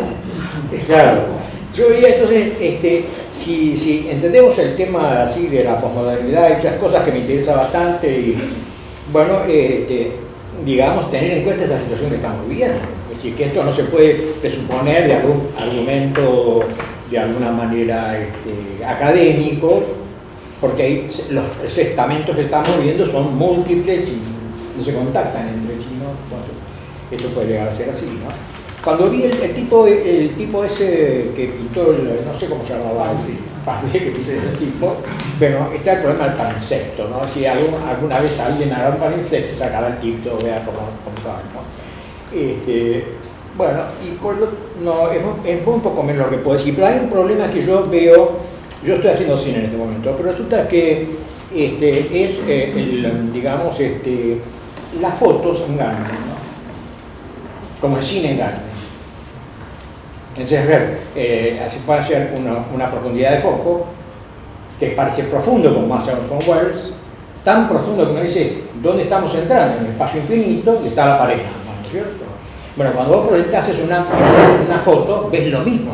Cuando vos mostrás acá, digamos, lo que estabas viendo, sobre todo había una que buenísima, que era con una especie de profundidad de foco muy importante, y es una foto. Yo no sé si en la realidad eso yo no veo que es una pared. ¿Se entiende lo que quiero decir? Sí, que yo veo que es una pared pintada con trompe-l'œil. En cambio, en una foto el trompe-l'œil me engaña, como ocurre en el cine. Si yo te hago esto, en el teatro mismo, ¿no? Pero lo hacemos en el cine, hacemos esto y entonces todos se van a su casa engañados. Pero de todos modos hay una especie de acuerdo que nos engañamos. Hay una complicidad. Hay una complicidad, ¿no? Bueno, me surgieron muchas cosas más, me pareció muy interesante la reunión y lo tuyo me pareció muy esa observación buena con respecto del flaneur, ¿no? Es decir, que tipos que opinan y el flaneur, como decía Waterman, maneja, vuela, está sobre la ciudad, permanece en la ciudad, forma parte de la ciudad, ¿no es cierto? Pero no pisa sobre la ciudad, la goza. Entonces cuando yo sabía, porque una vez pasó, que me pintaron toda la pared y que limpiarla antes de entregar la obra. Entonces es cierto que estaba esto, que lo pintás, después sacas por unas cosas y se va todo. Entonces pinten, que yo una vez por año y yo saco todo, ¿no? ¿Y por qué no la alegría eso de pintar paredes y pintar pisos? ¿Y por qué? A mí me causa alegría. Y si uno cuesta, el otro tema, ¿no? Que no quería olvidarme. Los ingleses fueron los que inspiraron la arquitectura de Piedrabuena. Entonces un día ellos demostraron el fin de la modernidad, el principio de la posmodernidad, cuando demolieron todos los edificios tipo Piedrabuena en una sola vez. Pretty eso lo dice Jensen. Eso lo dice Jensen. La arquitectura murió la tarde de... Así murió en una tarde, demolió todos los edificios. Acá no podemos. Los edificios son transitorios los que le dan a esta gente. ¿Quién vive en un edificio transitorio de esa característica? ¿Y vive cuánto? 30 años, ¿no? ¿Cuánto? 70 Si no muere antes. Si no muere antes, ¿no es cierto? Entonces, hoy ya James no dice lo mismo. Ya no dice lo mismo. Estuve dando una charla en Londres y vino él hace un mes, 2 meses. Estaba entre el público y en la Architecture Association. Entonces después le fui a preguntar esto y dice, ya no pienso más, claro, no, estaba muy superado. De todos modos, cuando estas situaciones transitorias, yo no me quiero extender más. No, tenía que contar, puedo contar una más, ¿no? Una más, que ocurrió en esta facultad. Yo estaba dando un curso para docentes de posgrado, ¿no? Y me invité a un arquitecto que había hecho estas obras, que son Ciudad Oculta y la otra, una Ciudad Oculta y la otra Puerta Mágica. Y son esas dos ciudades ocultas. No lo quise decir, ¿no? Entonces yo lo invité a él, un tipo muy agresivo, terrible, que había cometido eso, a los efectos que él nos dieran a todos los alumnos una explicación de qué le pasó. Casualmente ese día, en vez de darnos un aula común, nos dieron el aula del consejo. Entonces hicimos un juicio perfecto, ¿no? Estábamos todos ahí rodeados y bueno, dominar al arquitecto era sumamente difícil. Y nunca se escribió. Nunca se escribió. Y chicos, yo digamos que todos los arquitectos que hicieron estos en la Argentina, ninguno se escribió. Y alguien tendría que disculparse. Esto era totalmente transitorio, fue definitivo, fue origen de desastres, arquitectura que provoca desastres. Entonces, frente a esta situación, y siendo posmoderno, y gustando mucho Briner, porque toda esa historia, digo, ojalá pinten todo. Ojalá pinten todo. En Beirut yo vi un muro agujereado por las balas que alguien se preocupó, hizo una intervención, pero además preocupándose en no pintar todo el muro. Dejó como testimonio gran parte del muro agujereado y pintó en otra parte, recreó lo que yo supuse que era la entrada original de esa casa. Todo pintado, una hermosura. Las rejas con Trombley, era una belleza. En contraste con el abandono adentro de la casa y el muro baleado. Y me pareció una de las cosas más lindas que yo vi. Eso me encantó. Bueno, seguimos con el orden. En realidad, quería hacer simplemente un par de observaciones con respecto a el tema de los géneros o el tema de las especificidades. Me parece que eso puede estar al mismo tiempo ilustrando, permitiendo comprender el problema y al mismo tiempo puede ser algo que oculte precisamente la cuestión de la que se quiere clarificar.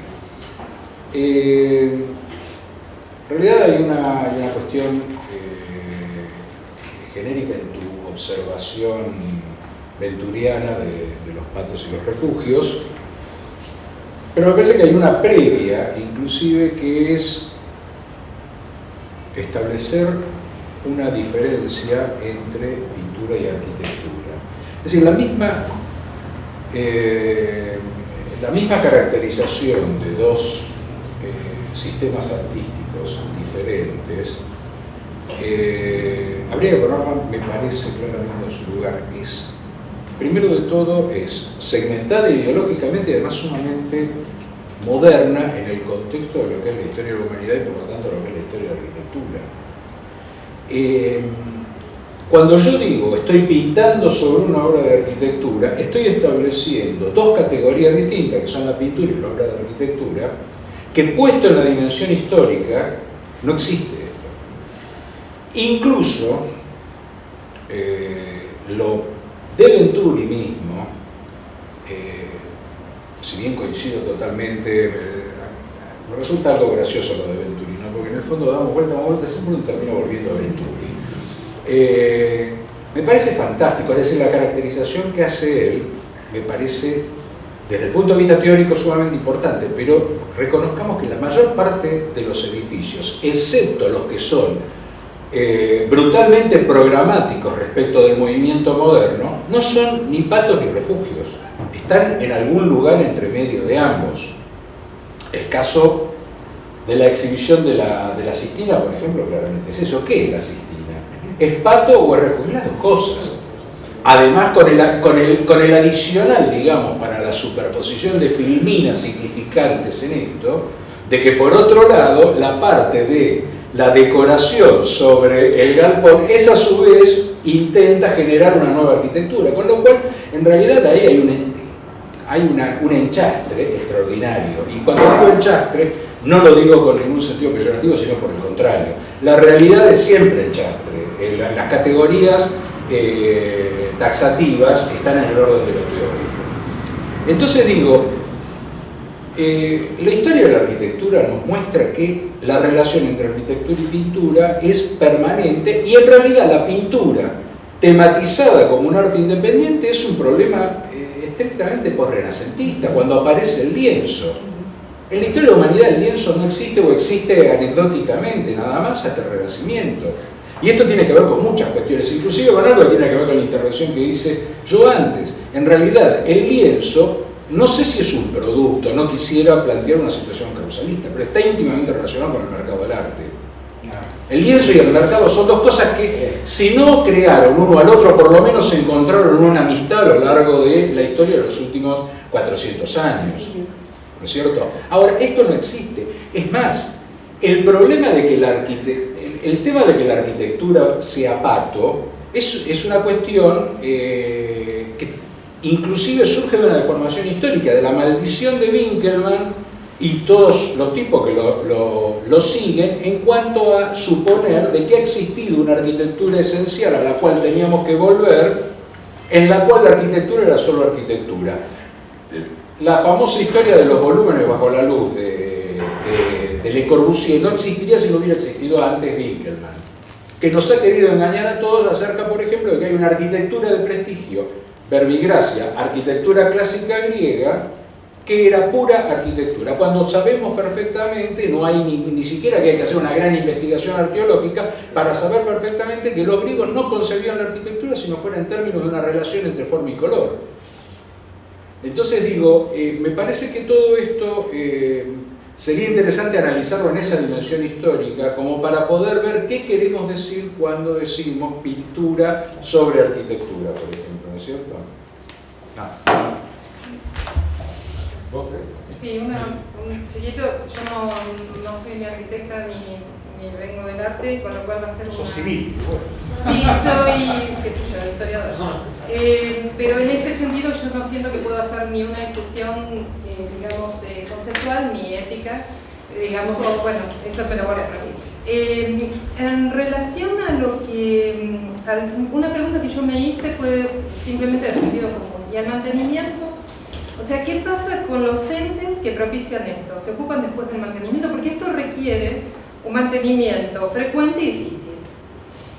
Y otra de las preguntas que me hago, porque uno ve muchos edificios antiguos con piedra París, o qué sé yo, que están todos englobados en la pintura. Entonces, cuando se elige la pintura, hay una asesoría de pintura que después va a funcionar bien. Entonces, el tema es, yo sé que, bueno, a él le causa alegría esto, pero ¿qué pasa con ese edificio si dentro de 15 años va a producir mucha alegría o va a envejecer de una manera indigna, ¿no? Esta es una de las preguntas que me hago. Y después, otra de las preguntas que me hago es, yo me acuerdo del arquitecto Peña, decía que las molduras y la decoración en relieve hace que un mismo lugar sea distinto a la mañana, al mediodía, a la tarde, a la noche. Ahora es como que todos son colores fuertes, y la pregunta que me hacía cuando veo eso, o sea, todos los que hacen algo, digamos que no, por ahí no es una institución, tienden a pintar y el vecino se pone contento y todo eso. Y la pregunta que me hago es si no será que ya no somos capaces de disfrutar de cosas tan sutiles como los cambios de color según la luz, según la época del año. Bueno, no sé si hay algún comentario más. No es una participación, perdón, quisiera simplemente hacer una observación con respecto a lo que dijo ella. Mantener la pintura de un edificio hay que mantenerla sea de color o blanca. La pintura blanca también se engloba, se descascara y se cae. Y el costo de mantener una pintura blanca o una pintura de color es el mismo. Te digo, no puedo decir. es una observación. Pintura lacal, por ejemplo, respira, digamos, hay pinturas o el hidrofugante con siliconas que permite respirar, digamos. Lo digo no por mí, sino por... Bien. Sí, terminamos última. No, me gustaría hacer una diferenciación un poco hacia lo que sería la intervención con invitación y la que no es invitada. Por lo menos yo conozco mucho el caso de Caracas. Cuando llega el movimiento moderno, todos los artistas, todos los arquitectos tratan de mantener una relación con los artistas, y se da el caso como la ciudad universitaria, donde es casi un museo público al aire libre. El arquitecto le da espacio al artista, no le da el espacio residual, sino que le diseña el espacio a intervenir. Hay muchos casos como Cruz 10, diseñando pasos peatonales, que es arte urbano, pero es arte urbano con invitación. Uno llega a aeropuertos donde pisa un arte de Cruz 10, pero es arte con invitación. Pero también hay este otro arte que por acá comentaban, que es que hace parte casi que de una minoría, que es el de la calle, que tal vez ha permitido que más adelante surjan cosas como la intervención del colegio que comentaba, que son todas estas minorías que se han luchado mucho haciendo el graffiti, que en algún momento era solo un letrero, pero que poco a poco fue evolucionando, que tuvo mucha presencia durante las dictaduras, por lo menos en Venezuela, y que siempre fue parte como de una minoría y de un sector de la población, y que por lo menos en mi caso me llama mucho la atención en Venezuela, que con tal vez los últimos gobiernos ha ganado una aceptación o fue tomado por un sector para hacer su publicidad, y uno puede encontrar ahora en las calles de Caracas arte en stencil y graffiti adepto al gobierno. Entonces, como también esta asimilación de un sistema, de un arte que estaba en contra del sistema. Ahora, yo también me hago una gran pregunta. En otros tiempos, un Villanueva, no sé, Salmona tal vez, en Sanabria, en Venezuela también, hicieron invitaciones a artistas a intervenir sus obras, pero en este momento ningún arquitecto contemporáneo, por lo menos en Venezuela, serio, ha hecho invitaciones a un grafitero a que intervenga con aerosol sus paredes, ninguno.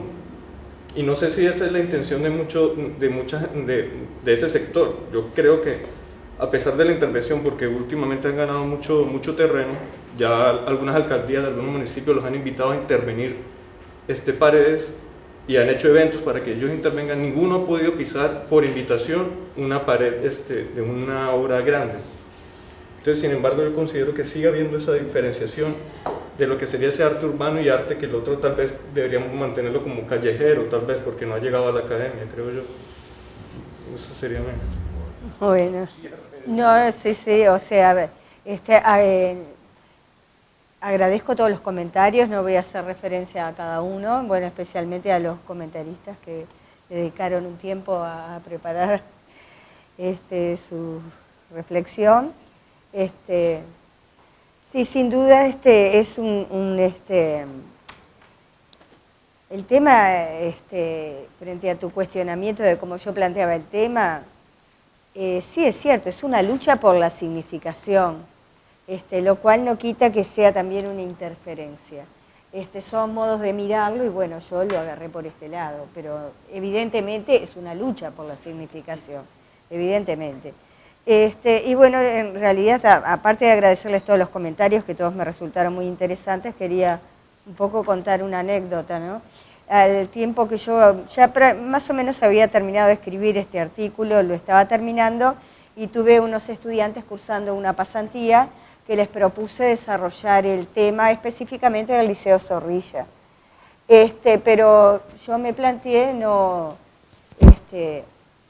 orientarlos sin sugerirles para qué lado, para que no hicieran un trabajo como igual al mío, o sea, a ver ellos qué se les ocurría, además de otra generación, podían tener otro punto de vista. Y yo me planteaba, estos chicos me van a salir grafiteros, tenía un miedo de en qué iba a terminar la conclusión final del trabajo de ellos. Y estuvo muy bien porque en realidad terminan, si bien hacen hincapié en el valor patrimonial de la arquitectura y todo eso, le critican o sea, dicen que los arquitectos deberían reflexionar sobre la incapacidad de la arquitectura para comunicar y significar. O sea, en definitiva es una crítica a la cancha. Yo dije, bueno, sí, me salieron grafiteros, pero bueno, está muy bien. Pero bueno. Bueno, nada más por mi parte, ya está. Muchas gracias.